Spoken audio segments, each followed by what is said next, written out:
Bonjour et bienvenue dans la chaîne de Mathématiques Sciences. Aujourd'hui donc on va conclure sur le chapitre de la dérivation et donc on va voir un dernier cas d'étude de dérivation. On va apprendre à dériver des fonctions et on va voir notamment ici le cas donc de ce qu'on appelle les composés de fonctions. Ok, une fonction composée d'une autre.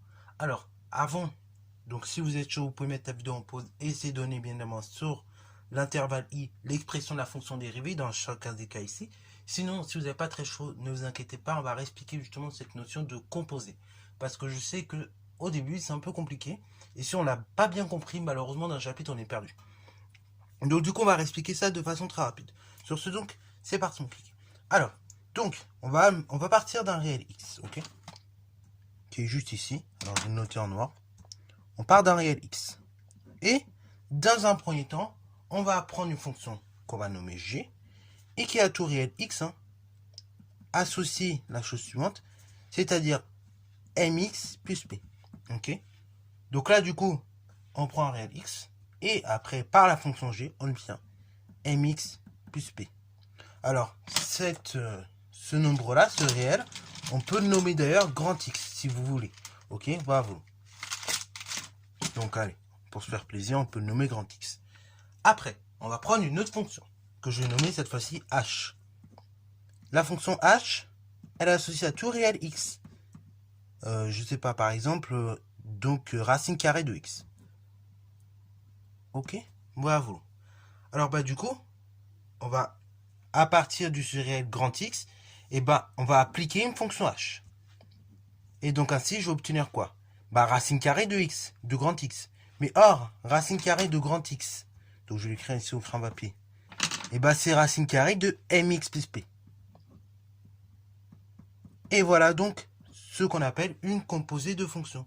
En fait, c'est une fonction composée d'une autre, ok?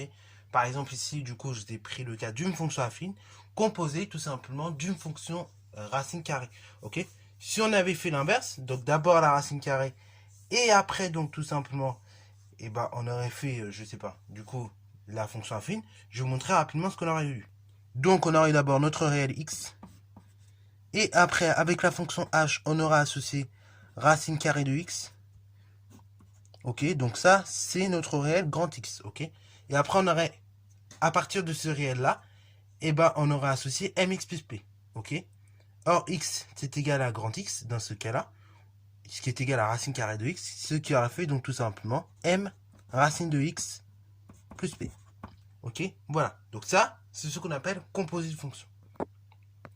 Bon, alors, je ne vais pas plus vous prendre la tête, puisque le cœur du travail, finalement, c'est d'abord, d'un premier temps, comprendre ce que c'est qu'une composée de fonction, ok?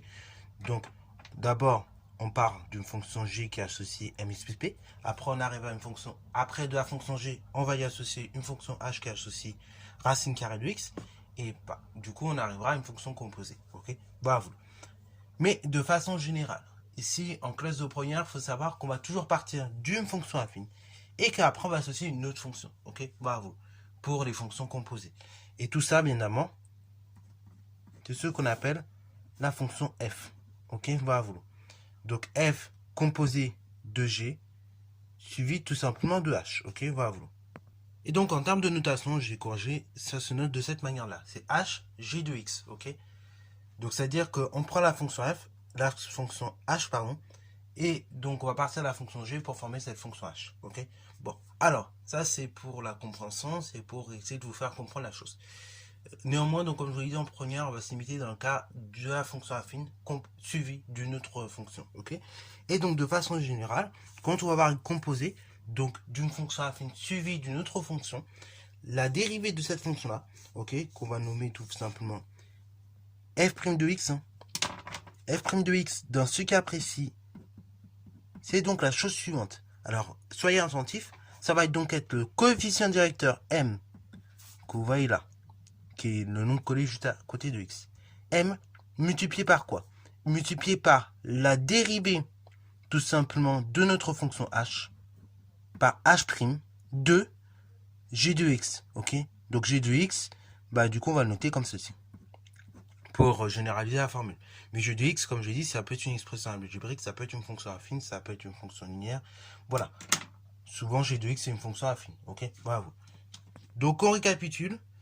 Quand vous avez une composée de fonctions, pour dériver, vous prenez le coefficient directeur, vous multipliez par la dérivée, et vous multipliez également par tout simplement la fonction donc composée.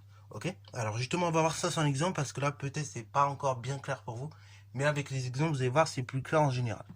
Donc on prend la première fonction f de x égale 2 racine carrée de 2x moins 5. Cette fonction est définie et dérivable sur l'intervalle 2,5 plus l'infini. Ok.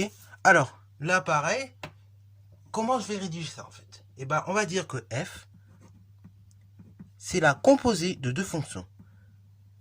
C'est la composée de g qui associe à tout réel x d'une part 2x moins 5 suivi de h qui associe à tout réel x racine de x. Ok. Donc là, jusque là, on est d'accord. C'est-à-dire que dans un premier temps, on part de 2x moins 5 et à ce 2x moins 5, j'ai associé racine carrée de x. Ok. Bravo. Après, deuxième étape, g et h. Et ben, ce sont toutes les deux fonctions dérivables sur i. Donc g et h sont dérivables sur i. Et une fois que vos deux fonctions qui forment la composée, qui forment la fonction de base, sont dérivables, dans ce cas-là, f est dérivable lui-même sur i. Une fois que j'ai tout ça, je peux calculer tranquillement ma dérivée.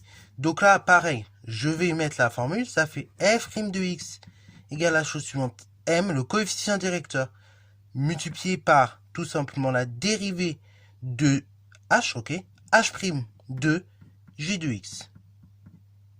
Ou bien, on peut dire également, pour faire plus simple, h' de mx plus p, comme vous voulez, ok, puisque g de x est une fonction affine. Ok, donc là, selon les profs, vous notez ça comme vous voulez. Ok, là, j'ai noté comme ça, mais après, sur le deuxième exemple, vous allez voir, je vais utiliser l'autre notation qui marche très bien. Donc après, tranquillement, je fais le calcul de la dérivée. f' de x égale à la chose suivante. Le coefficient directeur, donc de ma fonction affine. Donc là, la fonction affine, il n'y en a qu'une. Donc là, ici, c'est 2x moins 5. Le coefficient directeur, du coup, d'une telle fonction, c'est 2. Que je multiplie par la dérivée de la fonction h. La fonction h, je rappelle, l'associateur réel x, donc racine carrée de x. La dérivée de racine carrée de x, c'est quoi? C'est 1 sur 2 racines de x. Or, racine de x, c'est pas racine de x tout seul. C'est racine carrée de tout ça, de 2x moins 5. Donc du coup, je mets 2x moins 5. Voilà, je simplifie les 2 avec le 2. Il me reste f' de x égale 1 sur 2 sur racine carrée de 2x moins 5. Ok. Voilà, donc là, c'est pour le premier cas. Maintenant, on va faire de même avec le second cas. Alors, deuxième cas, je vais le recopier rapidement. Donc, il s'agissait de la fonction f, j'ai oublié d'ailleurs son nom, f de x qui est associé à tout réel x, 3x moins 9, le tout exposant 4, défini et dérivable sur l'ensemble des réels. Alors, du coup, quand on a une telle fonction, tout de suite, je regarde. C'est quoi? Ça a composé de quoi par quoi? Ça a composé d'une fonction affine, 3x moins 9, par la fonction qui est associée à tout réel x, x exposant 4. Donc, du coup, on va mettre que f est la composée de deux fonctions. C'est la composée de g qui est associée à tout réel x, une fonction affine, 3x moins 9, suivi d'une autre fonction de h qui est associée à tout réel x, x exposant 4. Ok. H et g sont dérivables sur i, qui est l'intervalle qui est tout simplement les réels. Donc, l'ensemble est dérivable. Donc, f est dérivable sur i. Jusque-là, on est d'accord. Donc, je récapitule. On regarde d'abord, dans un premier temps, la fonction, c'est une composée de quoi par quoi. Là, toujours en première, on ne se casse pas la tête. On dit d'abord, c'est la fonction affine, que vous voyez, 3x moins 9, suivi de l'autre fonction. Donc, qu'est-ce qui se passe après à ce 3x moins 9? Est-ce que je fais racine carrée? Est-ce que je fais exposant 4? Là, effectivement, 3x moins 9, j'ai tout encadré. Il se passe qu'on fait exposant 4. Donc, du coup, c'est la composée d'abord de la fonction affine, 3x moins 9, suivi de l'autre fonction, suivi de x exposant 4, ok? Je leur donne des noms, hein. Donc g, c'est la fonction affine, et h, la fonction qui est associée à tout réel x exposant 4. On regarde, du coup, ces deux fonctions, bah, tout bêtement, elles sont dérivables souris, ok? 3x exposant 3x moins 9, c'est dérivable souris, et x exposant 4, c'est dérivable souris. Donc l'ensemble, la fonction f, est dérivable souris. Et la dérivée, regardez comment je l'écris, ça fait f' de x égale la chose suivante. C'est donc le coefficient directeur m multiplié par la dérivée. Alors attention, c'est pas la dérivée de g, mais la dérivée de h. Donc par h' de mx plus p. Alors, soit on l'écrit comme ça, ou soit on l'écrit de l'autre manière. f' de x égale m multiplié par h prime de g de x, ok? Alors je pense ainsi, vous ne limitez pas trop parce que g de x, on arrive, enfin, c'est un peu difficile pour vous. Tandis que là, c'est peut-être plus synthétique, ok? Donc voilà, dites-moi dans les commentaires ce que vous préférez et après, bah, honnêtement, libre à vous d'utiliser la formule que vous préférez. Après, on remplace, hein, ça fait f' de x égale la chose suivante. Donc là, le coefficient directeur de notre fonction affine, on en a qu'une, hein, c'est 3x moins 9. Donc le coefficient directeur de 3x moins 9, on se rappelle, c'est 3, hein, que je multiplie par la dérivée de h. La dérivée de h, c'est la dérivée de x exposant 4. X exposant 4, sa dérivée, c'est tout simplement 4 x exposant 4 moins 1. Donc ça fait 4x exposant 3. Or, x, bah, c'est tout simplement g de x. Donc c'est 4 multiplié par 3x moins 9, donc l'équivalent du x finalement, à l'exposant 4 moins 1, c'est-à-dire 3. Alors là, on en arrive là. Bah, qu'est-ce que je peux faire? Juste réduire de 3 et de 4 déjà ensemble. Ça fait f' de x égale 12 facteur de 3x moins 9 exposant 3. Alors on pourrait faire le développement, mais là ça va nous donner quelque chose à rallonge. Donc en général, on va préférer laisser l'expression telle qu'elle est. Ok? Comme ça au moins on n'a pas de souci. Mais si on devait étudier le signe d'une telle fonction, d'une telle dérivée, et bah après tout simplement on dirait que on va dire que ça en fait exposant 3 c'est tout simplement 1 carré multiplié par ça exposant 1. Et après, bah, on résolve l'équation. Hein.